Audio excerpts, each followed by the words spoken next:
I'd like to share with the alumni and the student body an interesting thought looking ahead to Shavuos. Of course, we all know there's two minhagim which are very popular on Shavuos, both of which seem at first a little strange. There's a minhag to read Megillas Rus, even though the Megillah itself makes no mention whatsoever of Matan Torah. And the second minhag with which we're familiar is to stay up all night on Shavuos. Even though if you think about it, mathematically, it doesn't make so much sense. An old chavrusa of mine once told me, why not go to sleep at night like a mensch, wake up and daven like a mensch, and learn through the afternoon with your eyes open, instead of struggling through the night, struggling through davening. Why go through Yom Tov that way? So I wanted to suggest perhaps an answer to both of these questions from something which lies in the story of Megillas Rus itself. So if we recall, when Elimelech left Beis Lechem and he went to Moab with his wife Naomi, they were from the most distinguished people of the generation. And they went together with their two sons, Machlon and Kilion. And as the story goes on, all three of those men had died. Elimelech, Machlon and Kilion, leaving Naomi a poor widow, bereft of her husband and both of her sons. And as she makes her way back to Beis Lechem, a broken lady, her two daughters-in-law, Orpah and Rus, are following after her. And they try to go with her on a journey, and she tries to discourage them. They lift up their voices twice and weep. And she says, "What do you want with me? Embittered, poor old widow. Go back to your home in Moab. You'll find there comfort. You'll find there an easy life. What do you want with me?" And at a crucial turning point, Orpah literally turns around. She kisses her mother-in-law and leaves. And at that very same crossroads, the pasuk says, "V'Rus davka ba."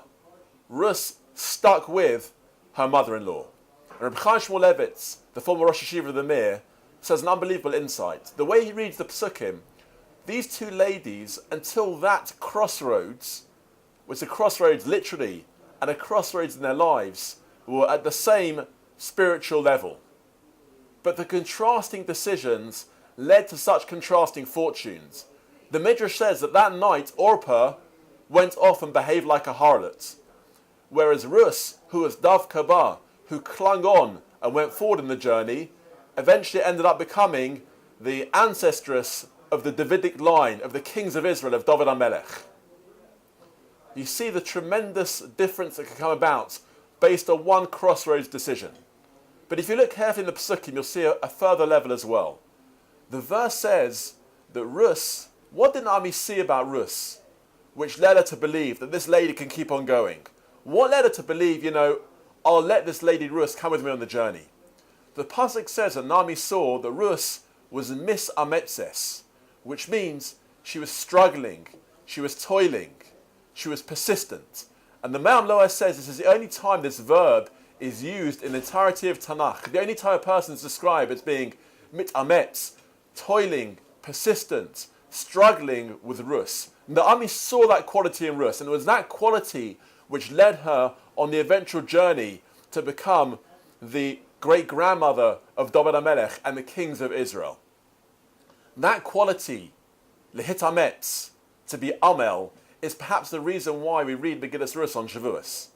It's because even though we were given the Torah, the Matan Torah, the means to really wed ourselves with it, to acquire it, there's no shortcuts.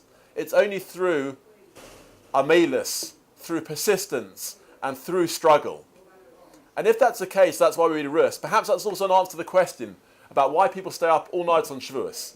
It's true that mathematically speaking, it will make much more sense to have a nice, gentle Yom Tov with a full night's sleep and a fresh day ahead. But by us staying up at night, struggling to learn Torah through the night, struggling to make our way through Shacharis, and who knows what will be with the rest of the Yom Tov, that itself is a declaration to our HaKadosh Baruch Hu. You gave us the Torah. But we know it's just not just a matana which we stay with. It's a matana which we work with, which we put effort in. We ourselves want to be like Rus, misametz, and through that we too can aspire to reach greatness. Have a wonderful Yom Tov.